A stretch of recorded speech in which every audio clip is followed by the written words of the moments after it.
I started tattooing in 1993. Tattooing was just perfect for me. I just could do it. I don't know what it was, but when I laid down a line, man, I was making lines. I didn't have a copy machine, I had anything. I had just a drawing table, I had a pressure cooker, I had the glory of Huck Spalding himself at my COD delivery door every week. And man, here I am.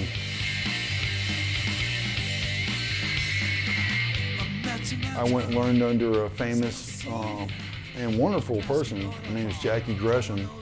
I went to New Orleans and I worked under her, and I worked under her for 7 years. And she was my master. And back then, we had apprenticeship, we had journeyman, we had mastership. That's what made me feel like, yeah, I'm gonna do this. I think I'm really gonna do this.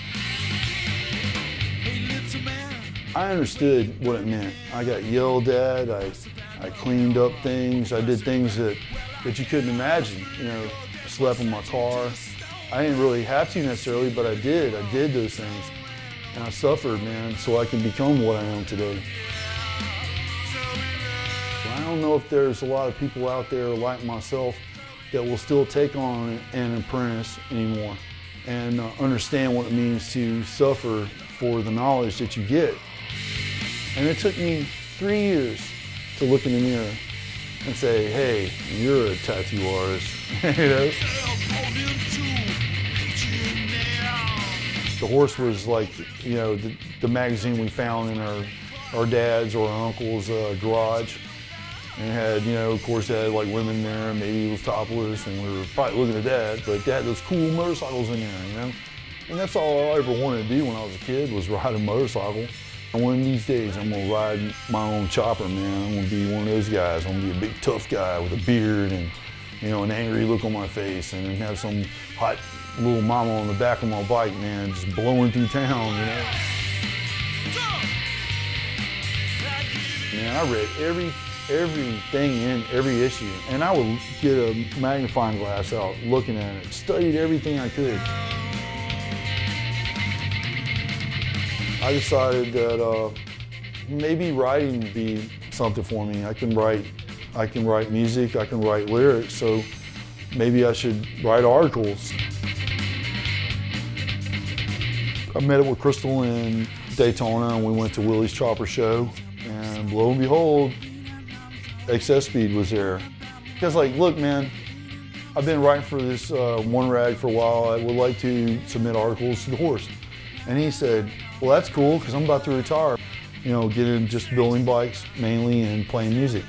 And I was like, well, will you tell him to hire me? He's like, I will do that.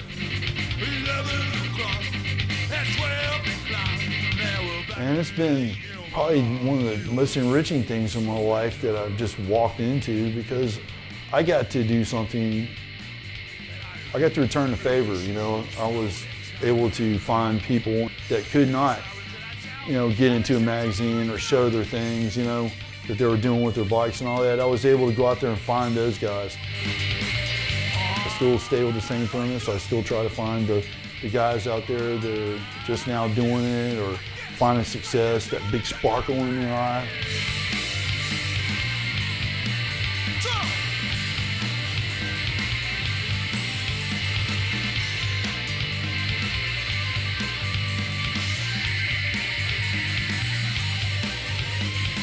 I have a tattoo shop once a year at the Full Throttle Pappy Hole campground.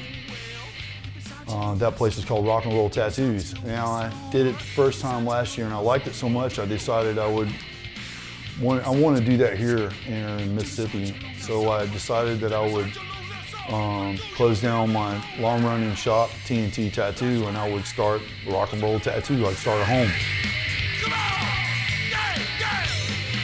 I wanted to combine my three favorite things, and that is rock and roll music, tattoos, and motorcycles. And I think that that's a great combination. We'll have some of my good friends that are out there doing their thing in the music world. They'll come by and either do an acoustic show or a rock and roll show.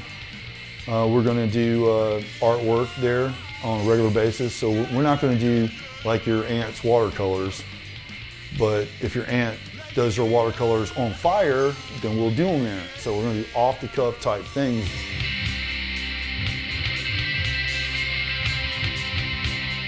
I think we have an awesome ability to reach out and give the gifts that we have to each other and enjoy our lives much better. You know, we can all do this whole, I hate this guy, I hate that guy, or whatever. Or we can just say, hey, I'm a creative person. This is what I have, and I hope that you enjoy it. And if you don't like it, I'm fine with that. If I do something that's kind of funny, man, laugh at it. You know, if I do something that you hate, well, you know, that's cool. Someone else may not hate it. I'm going to play music. I'm going to do artwork. I'm going to do tattoos. I'm going to keep writing. I'm going to keep reaching out to people, and, you know, that's what I'm about. Because we do have one life, unless you believe that we have more. I like to believe that we have one life, and I want to make this one the best one.